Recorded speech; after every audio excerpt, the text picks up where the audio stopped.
Welcome to section 1.1, parametric equations. Arguably, parametric equations are among the most important ideas in this course. If you watch really closely as we go through the semester, you'll see that we just keep building upon the notions that are introduced in this section and in the next couple of sections regarding parametric equations. The main goals today are to be able to plot a curve described by parametric equations, to convert parametric equations of a curve into the form y equals f of x, the familiar Calc 1 and Calc 2 function. And finally, just to get comfortable with some of the basic parametric equations, lines, circles, parabolas, hyperbolas, etc. Just for the sake of definiteness, if you're flying over today's section, we're interested in parametric equations and their graphs, of course, and eliminating the parameter. But you can stop here. You don't need to study cycloids and other parametric curves. Not that they're not important or interesting, but for the sake of time, we're going to omit that from the class. So what's the big idea here? What we're kind of thinking about, at least a good metaphor to think about, is in terms of parametric curves, is really just describing the position of some object of interest as a function of a single parameter. Time is the most often considered parameter. So you can imagine something moving in space, and at each moment in time it has a certain position. These are ideal situations for the application of parametric equations. In this circumstance, each coordinate of the position is a function of the parameter t. We're going to talk about sketching parametric equations, again converting from parametric form to y equals f of x form, and we should note here that this is not always possible, and I'll explain why. And going the other direction, converting from y equals f of x to the parametric form, this is always possible. And finally, we'll talk a little bit about the fact that parameterizations are not unique. Indeed, the same trajectory can be described by lots of different parameterizations. So why parametric equations?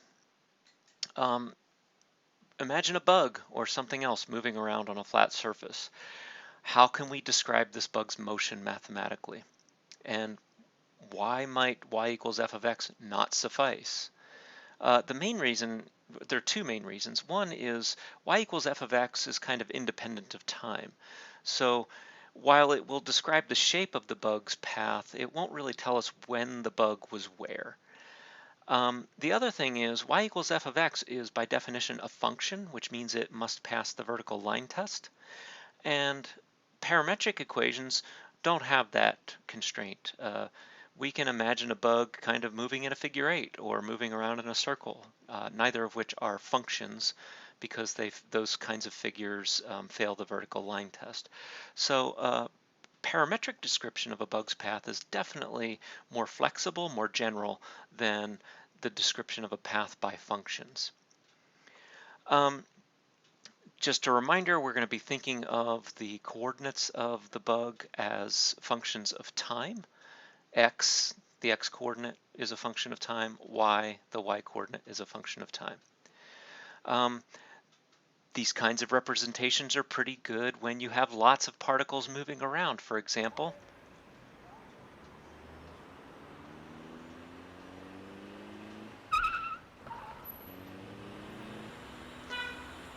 These ants are moving along specific trajectories.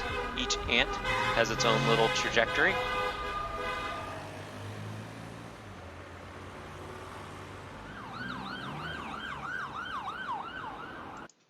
And if you were to model these ants collectively, the best choice would be to use some kind of parametric description of each little ant's path. So we would have parameterization for ant 1, for ant 2, for ant 3. And we can put them into a computer program and we can actually see how they might interact, where their trajectories intersect with each other, where they bump into each other, that kind of thing. In fact, this kind of modeling is called agent-based modeling, where you have lots of little autonomous agents like ants wandering around doing their own thing and interacting with each other. In that circumstance, it's really handy to be able to analyze the parametric form of their path. And later we'll talk about doing calculus on these kinds of representations, but not today. Okay, let's do a bit of a flyover of the section. So starting off at the top here.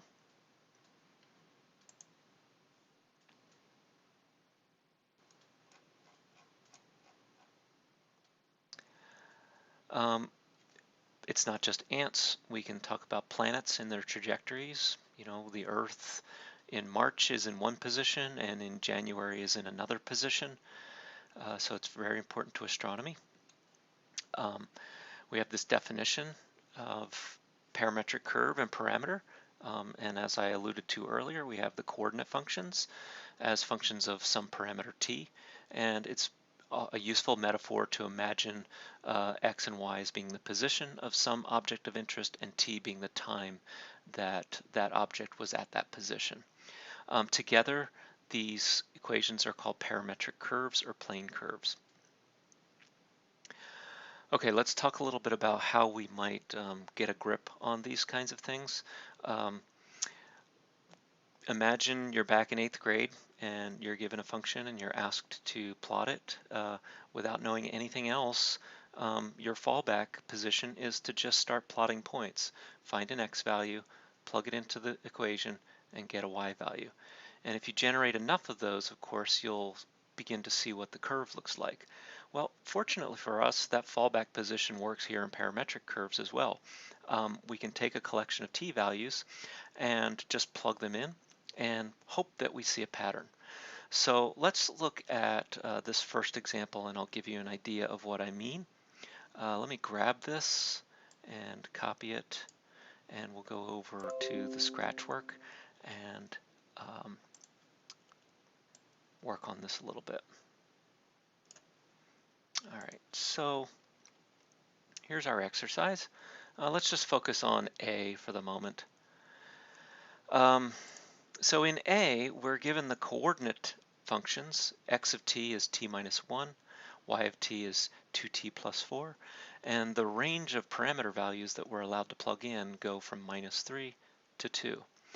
Well, again, going to our fallback position, if we want to see what this might look like, let's give ourselves a set of axes.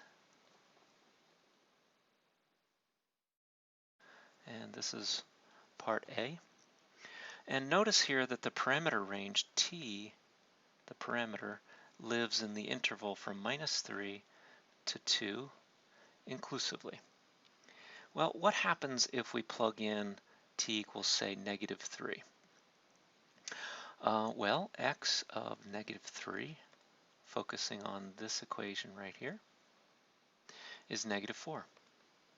And y of negative 3, focusing on this equation right here, is negative 6 plus 4, or negative 2. So when t is equal to negative 3, x is equal to negative 4, and y is equal to negative 2. So we're right here. Well, one point does not make a curve, so let's do this again. Let's try, this was t equals negative 3. Let's try t equals negative 2.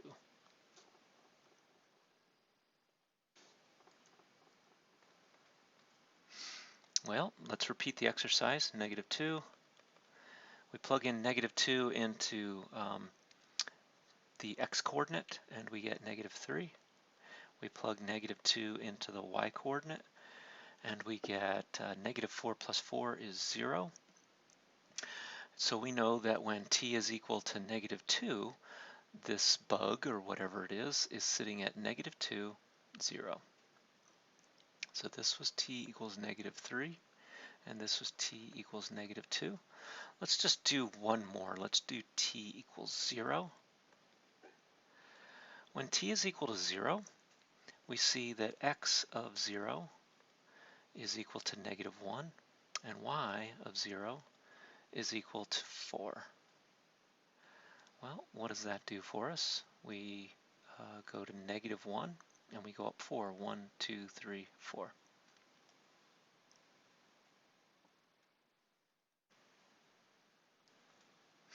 Like that.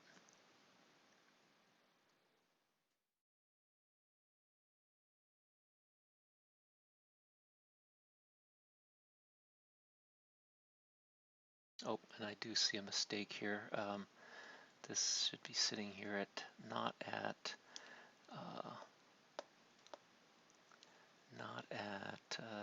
-2, but instead at -3. Excuse me. All right. You know, it's not obvious here, but if you look at how t appears in the x-coordinate function and how t appears in the y-coordinate function, it appears linearly, or it appears to the first power. And so, in fact, what we're doing here is plotting out a line like this. And indeed, this is the parametric equation of a line.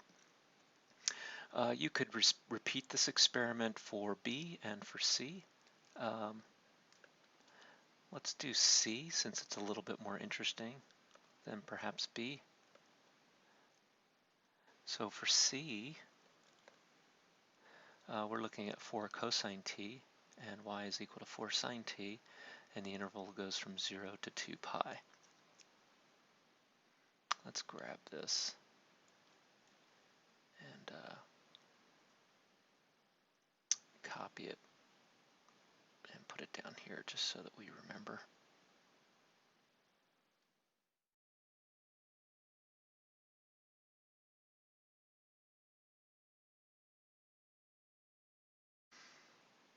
Okay. So now focusing on C, let's repeat the exercise. So we'll introduce a coordinate system like this. And let's look at t equals 0, which is the bottom end of the range. When t is equal to 0, we have x of 0 is 4 cosine of 0. Cosine of 0 is 1, so x is 4. Y of 0 is 4 sine of 0, which is 0. So we know that when t is equal to 0, we are sitting here at 4, 0. 1, 2, 3, 4, and 0. That's t equals 0. Now remember, the t parameter doesn't really appear on this set of axes. This is an xy axis. I'm putting the t equals 0 label there to indicate that this point, 4, 0, occurs when t equals 0. Let's do another one. Let's do, since these are trig functions, we're going to use the common angles in, say, the unit circle. Let's try t equals pi over 6. Pi over 6. I'm choosing pi over 6 because I happen to know what the cosine and sine of pi over 6 are. So x of pi over 6 is 4 times the cosine of pi over 6, aka 4 times root 3 over 2. If you don't have these trig functions memorized at these angles, that's definitely a job for you in the very near term. You want to have these memorized. It'll make your life a lot easier in this class. And y of pi over 6 is 4 times sine of pi over 6. That's 4 times 1/2. So we get 2 on the y-coordinate and 2 root 3 on the x-coordinate. Okay, 2 root 3, we're going to come out here, maybe about here, and 2, and we'll maybe call it right there. So this is t equals pi over 6. And you can just keep going around the circle. Let's do pi over 2. Sorry, I gave it away. It's a circle. Let's do t equals pi over 2. X of pi over 2 is 4 times the cosine of pi over 2, aka 4 times 0. And y of pi over 2 is 4 times sine of pi over 2, aka 1. So now we're at 0 and 4. 1, 2, 3, 4. And indeed, what you get here is a circle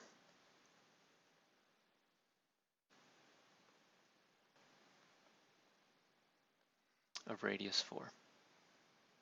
It's not an accident that there's a 4 right here. You should memorize this. You should memorize the fact that a parametrization, x equals cosine t, y equals sine t, describes the unit circle. And then you should understand that as I go from 0 to 2 pi, that's going to go around the circle counterclockwise. That's the direction. And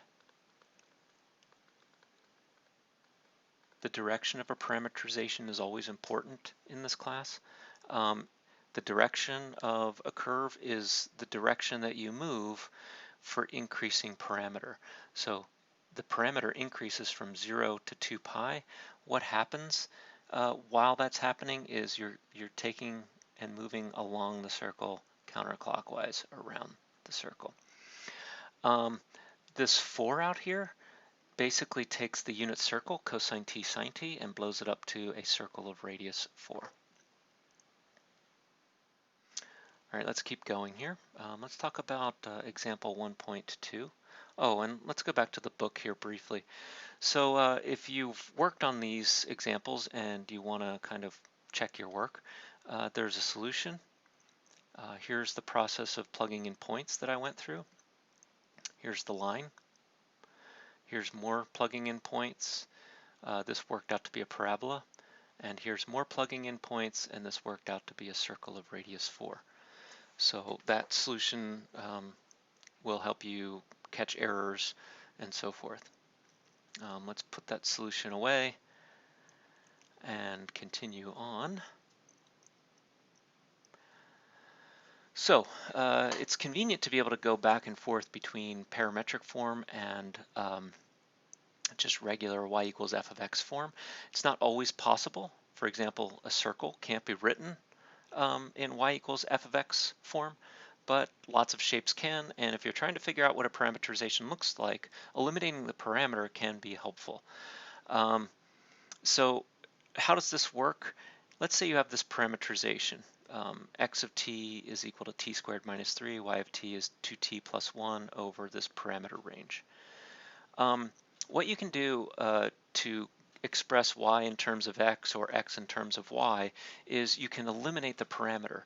And the algebraic steps are simply to solve one of these equations for the parameter. And you can do either one, but I would suggest using this one because it's easier to get at the parameter t in this case.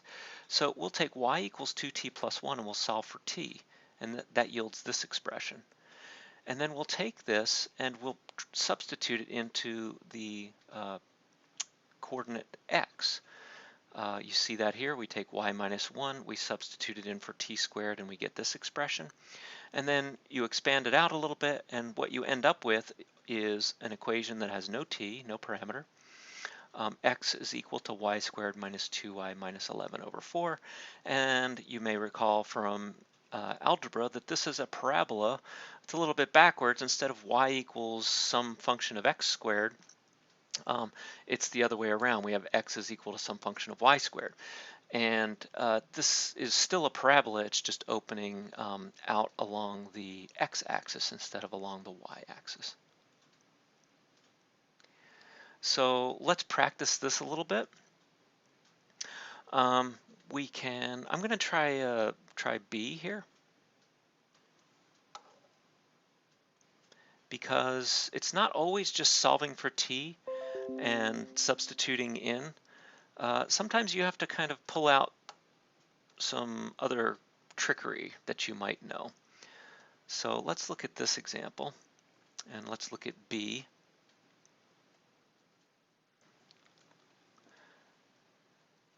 So if we focus on B, you could try to, for example, solve for t here, but that's going to involve arc cosine, and nobody wants to work with arc cosine, especially me. So is there some other way that we could get at this? And the answer is maybe. Let's look at this a little bit. What would happen if we squared both sides of one of these equations? Let's say, or even both of these equations. Let's square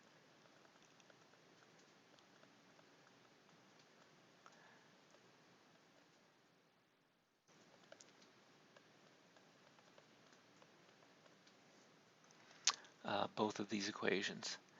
What you see is x squared equals 16 cosine squared, y squared equals 9 sine squared. Is there something that we can do there that will get us somewhere that we can understand, something that we can recognize? Well, how about if we divide both sides here by 16?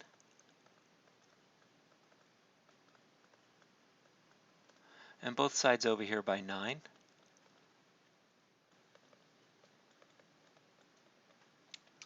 Well, now we see x squared over 16 equals cosine squared, and y squared over 9 equals sine squared.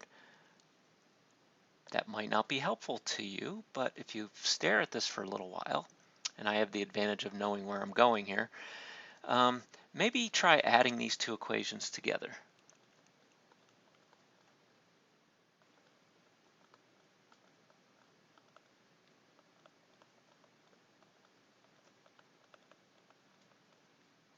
Is that helpful?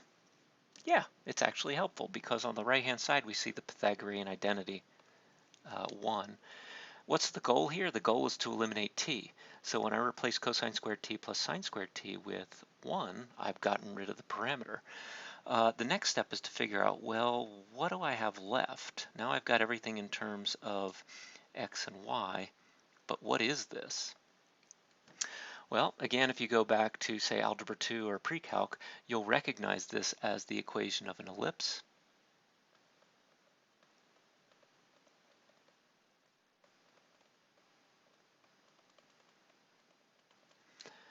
And indeed, even more so, you'll recognize that it's an ellipse with major axis 4 and minor axis 3. So it goes out here to 4 in the x direction and minus 4. It goes up to 3 in the y direction and minus 3, and you just connect the dots in between. That's a terrible ellipse, but you get my drift. So sometimes it's not just solving for t and substituting. Sometimes you have to leverage a little bit of what you know from other classes, trigonometry, etc. All right, let's look at example 3. This is taking a curve in the form y equals f of x and reparameterizing. All right, so let's say you have a curve like y equals 2x squared minus 3, and you want to parameterize this. Let me grab a copy of this exercise.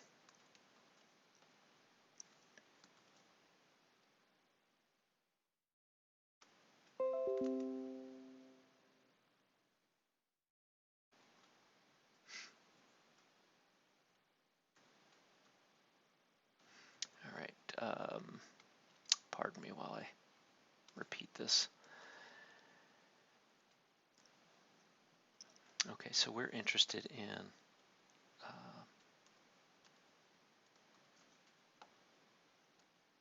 grabbing this example, and let's put it right here.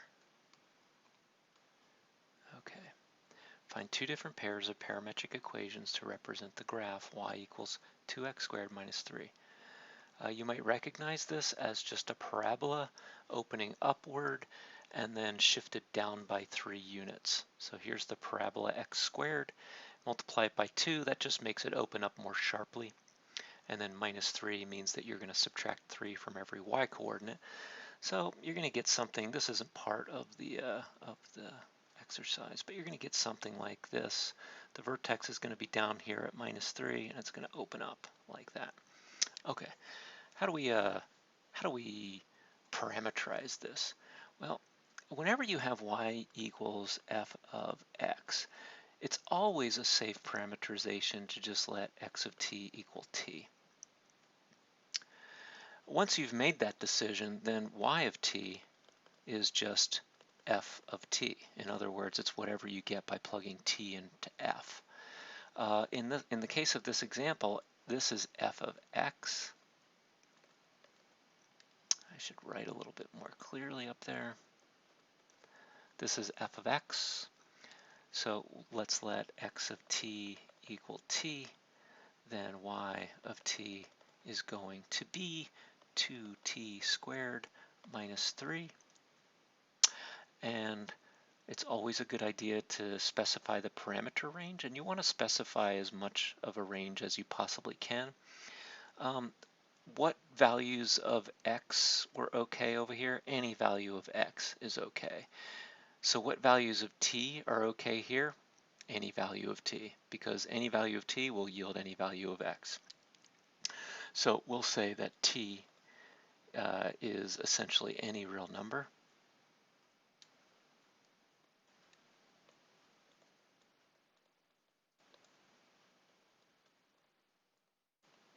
And that's the parameter range.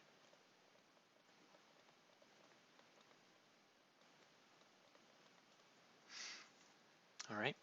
Now it says find two different pairs of parametric equations. You may remember that up here, it was somewhat arbitrary that we set x of t equal to t. Really any formula will work. What about, so here's our first attempt, here's our second attempt. Let's give ourselves some more space. Let's try x of t equals, for example, 2t. 2t is a safe choice because 2t also ranges over all real numbers for any t. And so if we take 2t and we substitute it into 2x squared minus 3, we get 2t quantity squared minus 3, 2 times 4t squared minus 3, 8t squared minus 3. So this is a different parameterization. See, this is not the same as this. This is not the same as this. But as t moves across the real number line, it's going to trace out exactly the same trajectory. So that's kind of weird. Just to leave you with a question, something to think about. Why not something like x of t cosine of t? Then you would have y of t is equal to 2 cosine squared t minus 3. This would work, but only partially. This will only cover a part of the full parabola.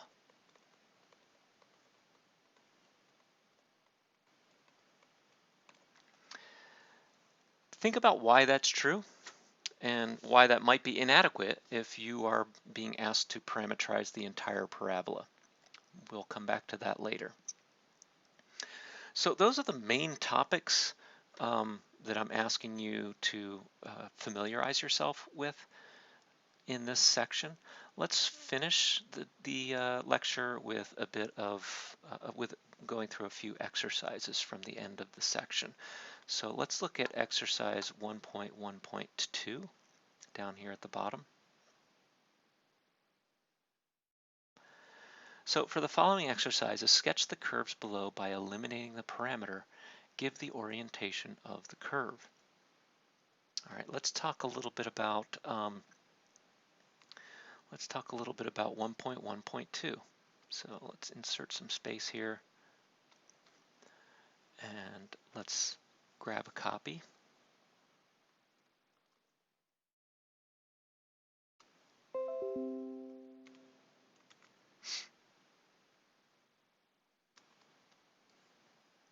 All right, so we're supposed to sketch this curve. by eliminating the parameter. How are we going to eliminate this parameter? Well, if you were paying attention earlier, you might remember that it's hard to solve for t and substitute here. So maybe we could take advantage of some trig identities. So let's try that. Let's square both sides. X squared equals cosine squared t, and y squared equals sine squared t, like that. Okay, let's try adding these two together. X squared plus y squared equals cosine squared t plus sine squared t. And let's remind ourselves that that's the Pythagorean trig identity, so that's 1. And we get x squared plus y squared equals 1. And now you're just in territory that you need to know. In other words, that is the equation of a circle of radius 1, like this. On the other hand, do we know that it's the entire circle? Well, the parameter range is here, goes from 0 to 2 pi. It excludes 0 and it includes 2 pi. It's not really important, but let's say we take a value very close to 0. What is that going to give us? That's going to give us a value very close to 1, 0. And let's say we move around the circle up to pi over 2. That's going to kind of move us through this quarter circle up to pi over 2, which is 0, 1. Let's keep going out to pi. We plug in pi. Cosine of pi is -1. Sine of pi is 0, so we're here, traveling in this direction. Let's try 3 pi over 2. Cosine of 3 pi over 2 is 0, and sine of 3 pi over 2 is -1, so that's going to put us here. And then back around to 2 pi. Cosine of 2 pi is 1. Sine of 2 pi is 0. That's going to put us here. Now, I only did a few selected points as I went around. If you're not fully confident that that's a circle, plug in a few more points. Make yourself comfortable. Notice also that as I go from 0 to 2 pi, I start here and I go around the circle counterclockwise. Notice this is a circle of radius 1 centered at the origin. Let's move on. Problem 10. For the following exercises, sketch the parametric equations by eliminating the parameter. Indicate any asymptotes. So we're going to try 10. Mostly because it has exponentials in there and we're in the first week of classes and I want to kind of get people reminded of the various mathematical objects that we'll be working with, and exponentials are certainly among them.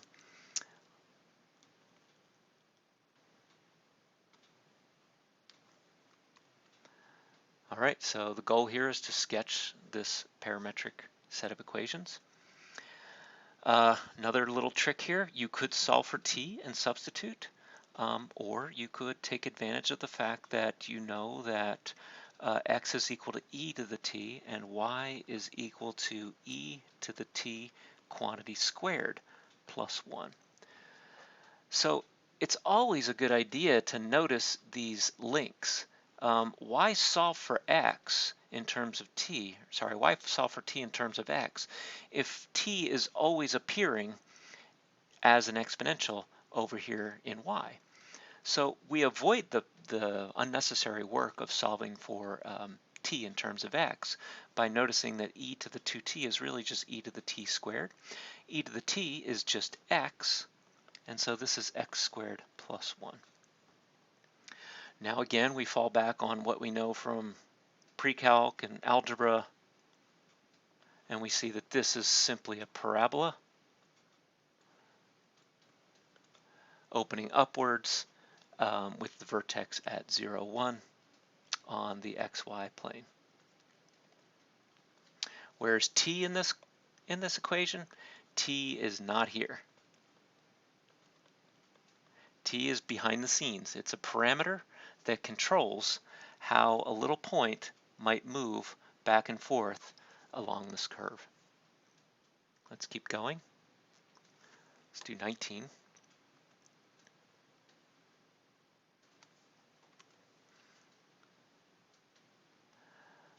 Same thing, we're going to try to plot this parametric set of equations. A little bit more complicated. Notice the natural log in there. Again, just trying to get us warmed up for some of the things we're going to see in the coming weeks. Okay, this one's a little bit more like the first one where we solve for t and substitute. You can take your pick here. I'm going to solve for t in this equation, and I'm going to get x to the 1/3 equals t. T equals x to the 1/3, and then I'll write y, 3 natural log. T is equal to x to the 1/3, like that. I'm going to use properties of logarithms to move that exponent on the x out front of the logarithm. And conveniently, we get 3 times 1/3 is 1. And we end up with y equals the natural log of x. Again, this is just one of those curves that you should know what it looks like. We know, for example, that the natural log of 1 is 0, so it goes through that point. We know that, as x goes to 0 from the right, this is going to asymptote down, and as it goes off to infinity, it's going to go up like that. That's pretty much the natural log curve. So I solved for t in the x equation. I substituted it into the y equation. I applied a little bit of my knowledge of logarithms to simplify down to y equals the natural log of x, and that's a curve that I already know how to sketch.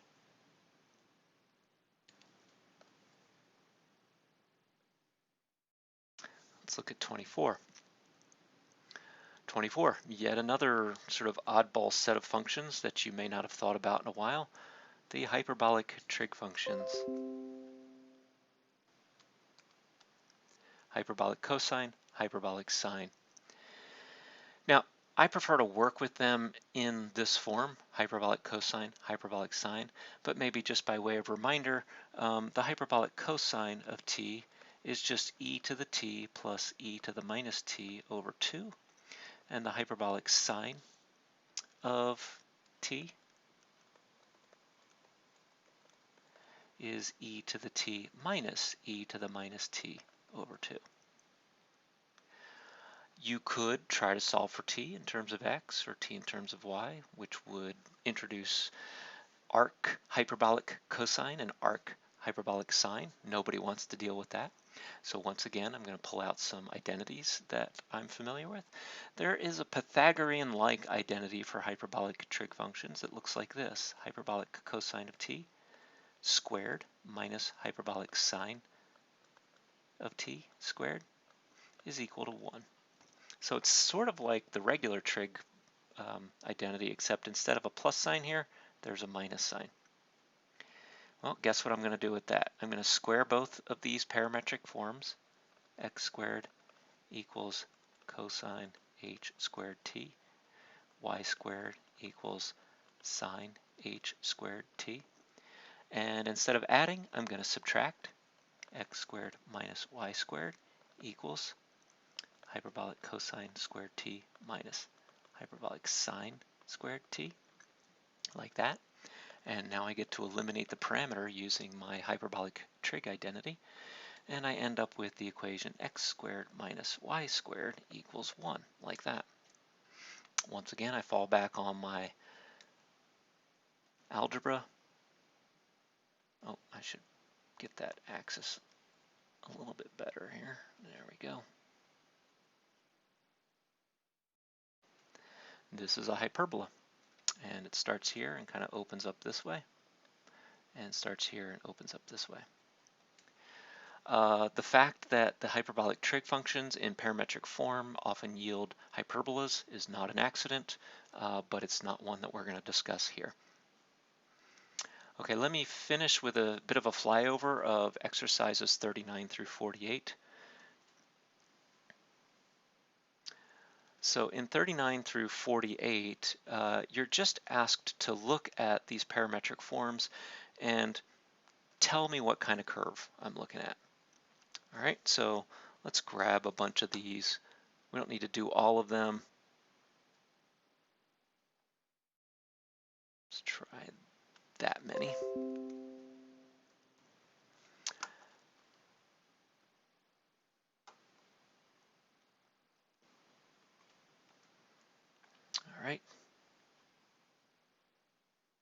guess I should add a little more space in here. All right, look, you know, x as a linear function of t, y as a linear function of t. You can imagine if I solve for t and substitute in here, I'm going to get a line. Same thing here. If I isolate x, I'm going to get x as a linear function of t. If I isolate y, y is a linear function of t. Another line. Okay, x here is a linear function of t. Y is a quadratic function of t. Imagine solving for t here in terms of x and then substituting it in here. What are you going to get? You're going to get powers of x squared, x, and a constant. And what's that going to give you? A parabola. How about this one? Well, x is 3 cosine t, y is 3 sine t. Now, I asked you earlier when we encountered cosine and sine to memorize the fact that cosine t sine t is the parametric form for the unit circle. Here we've multiplied by 3, so this is really just a circle, radius 3, centered at 0, 0, and oriented,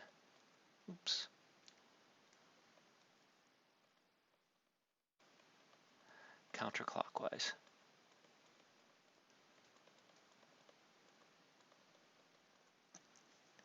All right, how about 43? Well, same kind of deal. Cosine t sine t describes a unit circle. Cosine 3t sine 3t really doesn't change the shape of the trajectory at all. The presence of the 3 here inside the trig function just causes t to have a little more power. You know, t equals 1 turns into t equals 3. T equals 3 turns into 9. T equals 10 turns into 30. So that t buried inside the sine and cosine has a little bit more power when you multiply by 3. So all that means is that you're going around the circle counterclockwise a little bit more quickly than you would be in, say, 42, where t is just by itself. So this is just yet another circle centered at the origin. And then out front, we've got the 2's. Those 2's resize or scale the circle. So this is a circle, radius 2, center at 0, 0, oriented counterclockwise. Okay, and last, we've got these hyperbolic trig functions. Dovetailing with the previous example, we know that this is just this just gives x squared minus y squared equals 1, which is a hyperbola.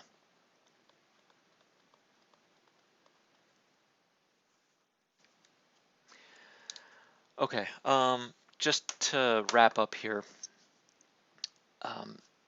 a lot of these things, you know, we've got some straightforward examples, lines, hyperbolas, circles, parabolas, that kind of stuff. Sometimes they're more complicated, and in those cases, I'm not asking you to plot a bunch of points, and I'm not even really today asking you to embrace this technology, but I do want to show you the technology that's available to you for plotting parametric curves. Let's go to Geogebra. So if we go to geogebra.org, this is a free online graphical calculator suite, and I'm logged in already. I encourage you to, again, to create an account. It's free. This is a nonprofit. They're not going to be selling your data to anybody. Creating an account really just lets you create visualizations, and then when you log in again, you can come back and your visualizations are still there. They're saved. So I'm going to just show you really quickly how to visualize a parametric curve. Let's look at cosine of t, sine of t, like that. It's just that easy to input a parametric form. You just do left parenthesis and then type t and maybe 2t. and it just automatically plots your parametric curve over here. So here x is equal to t, y is equal to 2t, and you can see that's a linear kind of function. Here x is equal to cosine t, y is equal to sine t, and that's our unit circle. If I put, say, a 2 out front, like that, the radius of the circle grows. You can also put, say, a 2 on the cosine and a 3 on the sine, and you get an ellipse. Notice it goes to -3 to +3 in the y direction and -2 to +2 in the x direction. So it's not just circles, it can be ellipses, or we could replace the 3 with a 2 and get back to our circle of radius 2. We could insert a t. What do you think is going to happen if we insert a t? Well, now the cosine t, sine t are going to have us moving around the circle counterclockwise, but all the while the radius is going to be growing like 2t. So what do you think is going to happen? What do you think we're going to get? Well, let me hit enter and I will reveal.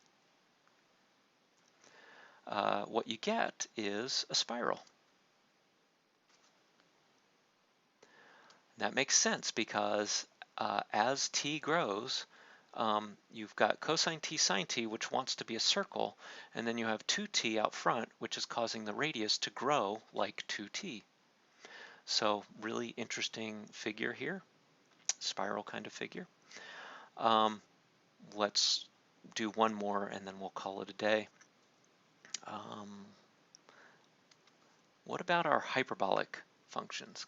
Hyperbolic cosine of t and hyperbolic sine of t. There we have the parabola, x squared minus y squared equals 1. And what do you think happens when we change, for example, a coefficient here? We just get different kinds of parabolas, sorry, hyperbolas. So if you want to play around with GeoGebra, you're welcome to do that. Work on the exercises in the chapter, and just for clarity here, just work up to about 49 here. After this, it's all of the stuff about I don't know, cardioids and centroids or whatever the heck they were. Gosh, I should know this. Cycloids, there you go. Okay, so yeah, just work up through problem 49. I'm not saying you have to do all of them, but I do want you to do enough of them in each section to get the main goals, which I'll remind you are to be able to plot a curve described by parametric equations. Not complicated, but just basic stuff, linear, parabolic, circular, elliptical, that kind of stuff.